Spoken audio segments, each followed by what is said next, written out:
I am a data engineer working in Diconium. I'm going to talk about business intelligence in practice, and specifically about how Dagster and DBT work together and how we can utilize it to solve very annoying problems. This is a project I used to work on before coming to this company, and it worked out really well for us. So the description is as it is. To allow business to make data-driven decisions, it takes a lot of engineering work. You have a lot of moving things to connect to each other, data sources, data enrichments, etc., data modeling. And I will present to you one way of how we can manage that whole spaghetti that usually happens in production. So there's the basic agenda. Common problems in data engineering that I'm sure most of you are very well familiar with, so it's not going to be new for you. A centralized approach or an architecture on how we managed it. A bit more about the tools. And then I will go into details about Dagster. I will explain there's this magic word combination, data assets, what that is. Also, I'll explain a bit about how Dagster and DBT integrates with each other and show you a little demo. Hopefully you guys will enjoy. So, common problems for data engineering. Lots of different data sources. It could be a table, multiple databases, some sort of APIs you need to ingest, streaming, or I don't know, scheduled reports that get delivered by emails. The second thing is not just ingestion, but data enrichment to external services and providers. Maybe you guys have account managers who utilize something like HubSpot or Salesforce to contact customers, and they need data to be able to differentiate which customer is supposed to be contacted to, maybe a bit more information to make decisions.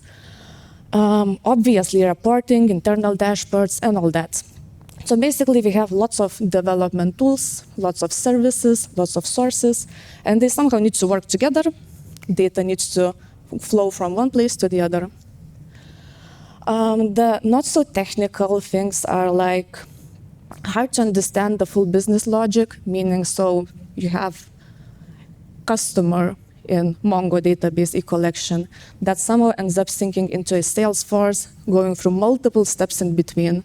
How is each field set? What's the business logic? How do they relate with each other? How do they depend on one another? How is the end result in the same Salesforce composed? Also, something that's from my personal experience comes with if you have less technical users in the team. So you have engineers, you have data analysts, you have product owners. It can be challenging to find a common ground. And usually, if you can use visual tools for that, it's very, very helpful. So a centralized architecture. Basically, as what you can see, there are a whole bunch of tools. You can use real-time data ingestion into your warehouse, whatever you want. Maybe you also have batches. Here, there's this Airbyte for API ingestion, regular Python code or whatever. It gets loaded into the data warehouses, and there you have DBT.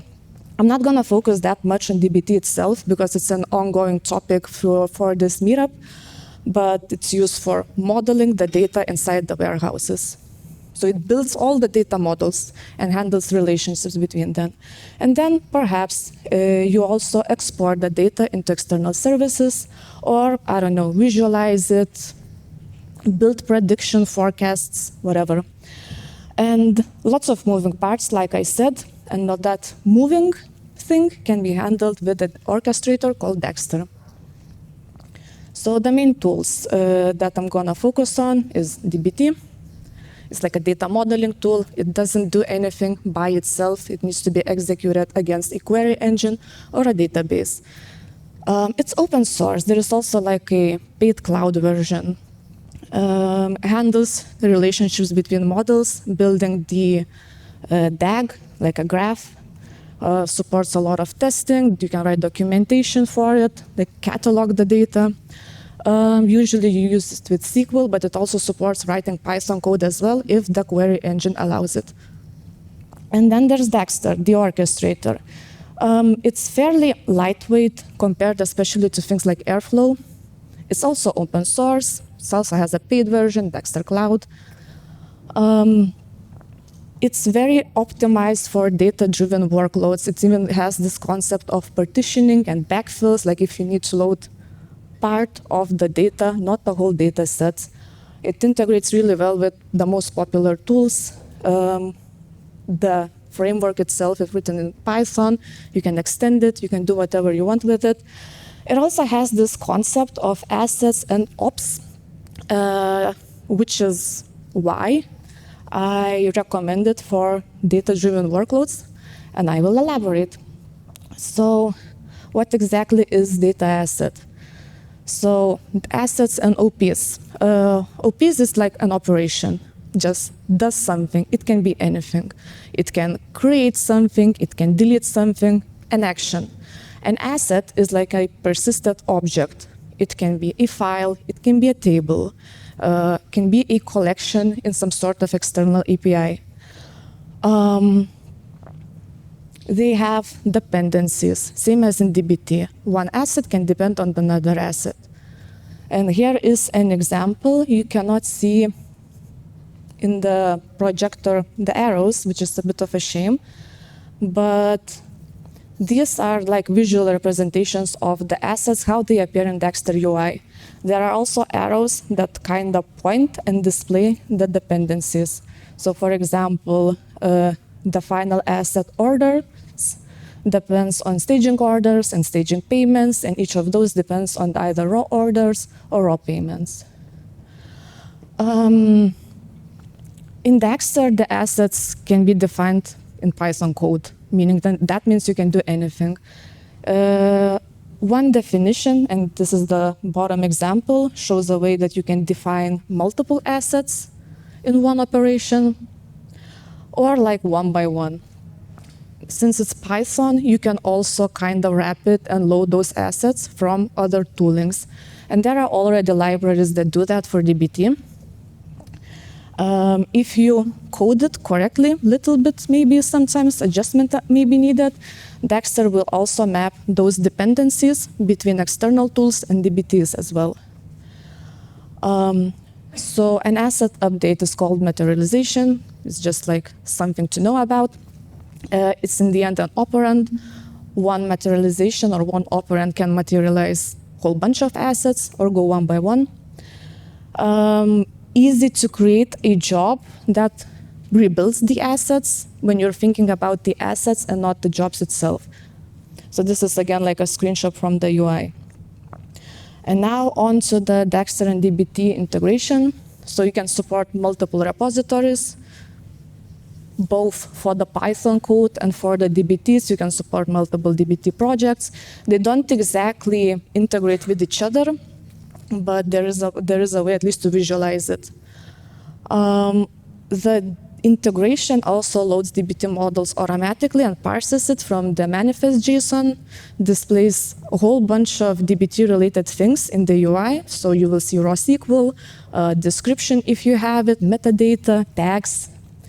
Also understands and can visualize the same DBT dependencies as with DBT.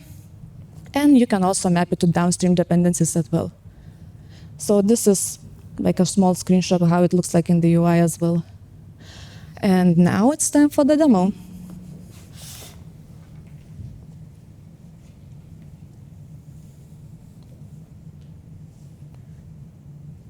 Click one time. Okay, 1 second. Yes. Okay, so this is, if anybody ever did a DBT tutorial, will be familiar with Jaffle, like the very basic tutorial scaffolding for DBT, open source project, and Dagster as well. So I've loaded it into my UD-IDE. I have a local setup. The Jaffle shop is the default DBT. And this one is the Dagster part.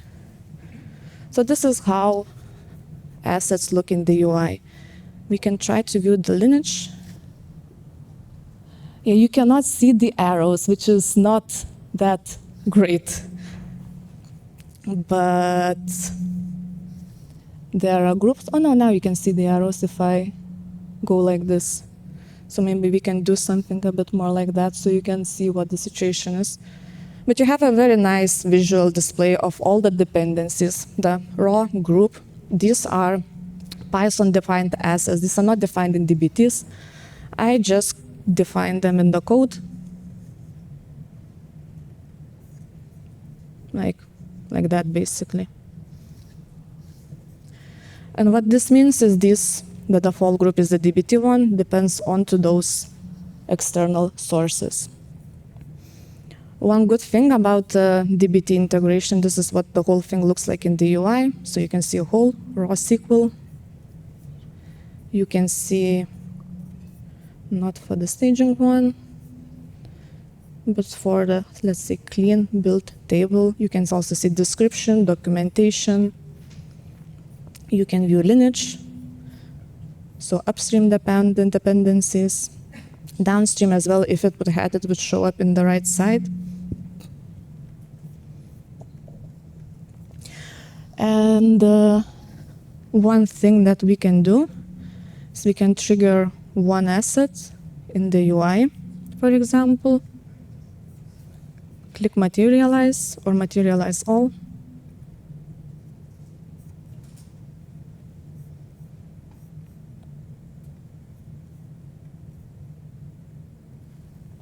And that's what it does. It just materializes that one asset and its downstream dependencies like automatically. And this is very easy to understand and read, and it's much more easier to understand than when you're thinking about standard orchestrator, when you're thinking about jobs. Here you're just thinking about assets and their relationships. Now it failed because I ran this twice at the same time.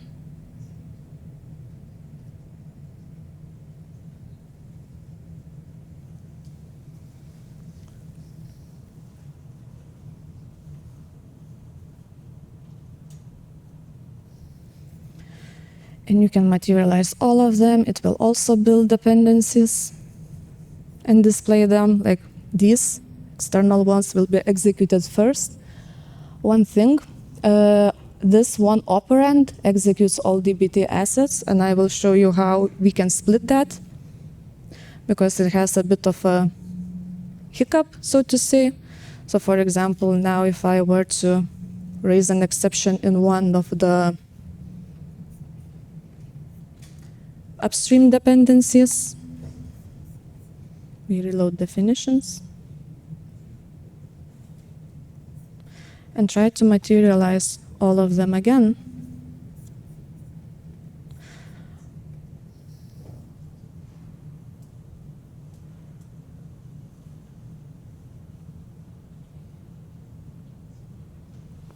Yeah, so what happened? This one failed. All the DBT assets were not even started, basically, to be built, even though some of them could have been, and it would have been fine. So one thing that we did, and since this is Python, and you can do whatever you want, we wrapped the DBT asset definition from the official source and just basically split the multi-asset into multiple simple, like single assets. And what does that do exactly?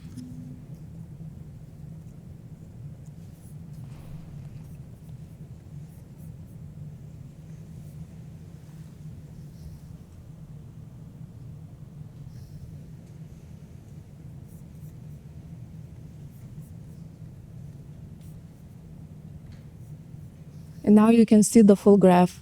So it's no longer DBT that handles all the relationships, it's Dagster. So now this one failed, but the downstream dependencies that do not depend on this, they got materialized. So you have like a partial success. So this can be very useful if you have a lot of table sources in one pipeline. So yeah, that's it for the demo, I think.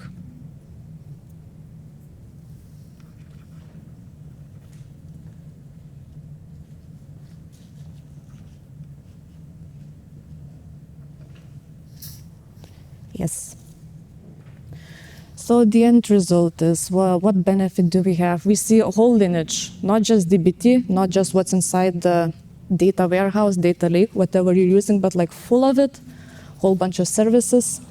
You can rebuild data pipeline partially if you want to, or fully. It's also very useful when talking with business people. It's a lot easier for them to explain. So if my payments fail to be ingested, what does that mean in the end for the customer, for example, because you see the full lineage. And since it's Python, you can extend it. It's very easy. You can do whatever you want. The good thing about software-defined asset is that it's kind of places the definition, the source of truth, where it's actually defined.